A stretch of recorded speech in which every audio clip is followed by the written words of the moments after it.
નથુરામ નાટક મામલે ગાંધીવાદી સમાજ સેવકોની નારાજગી જોવા મળી હતી। ગાંધીવાદી ડોક્ટર રાજેન્દ્ર ખીમાણીનું નિવેદન સામે આવ્યું છે। હિંસા ફેલાય તેવા નાટક ન રજૂ થવા જોઈએ।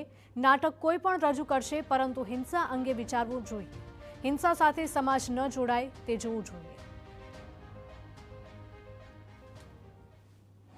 કે હિંસાનો જ્યાં ફેલાવો થતો હોય ત્યાં સરકારે પોતે પણ આગળ લઈને કહેવું જોઈએ કે આવી વાત સમાજમાં ન પ્રસરે, એને માટેના આપણે પગલાં લેવા જોઈએ। એટલે હું માનું છું કે જો આ નાટક છે એ મેં જોયું નથી એટલે મને ખબર નથી કે નાટકમાં શું કહેવા માગે છે। ચોક્કસ વિચારો બધાએ વ્યક્ત કરવા જોઈએ લોકશાહી દેશમાં, પણ હિંસાના વિચારો છે એ જાહેરમાં વ્યક્ત થાય એ તો બહુ આવકાર્ય પગલું છે જ નહીં। હું નથુરામ નાટકના વિવાદ વચ્ચે કોંગ્રેસ પ્રદેશ પ્રમુખનું નિવેદન સામે આવ્યું। ભારતીય જનતા પાર્ટીની સરકાર આરએસએસથી ચાલે છે તેવા આક્ષેપ અમિત ચાવડાએ કર્યા। ગોડસેની વાહવાહી કરતા નાટકોને સરકારે પરવાનગી આપી।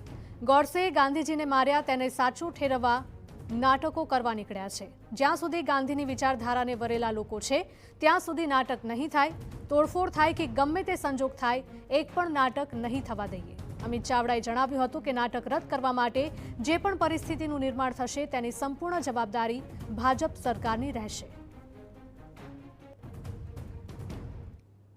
ગુજરાતમાં ઠેર ઠેર ગોડસેની વાહવાહી કરતા, ગોડસે ગાંધીજીને માર્યા એને સાચું ઠેરવવાનો પ્રયત્ન કરતા આરએસએસના જે ચમચાઓ નાટકો કરવા નીકળ્યા છે, હું એ બધા જ લોકોને કહેવા માંગુ છું કે આ ગાંધીનું ગુજરાત છે ને, જ્યાં સુધી કોંગ્રેસ છે, જ્યાં સુધી ગાંધીની વિચારધારાને વરેલા લોકો આ ધરતી પર છે, એક પણ નાટક થવા નહીં દઈએ।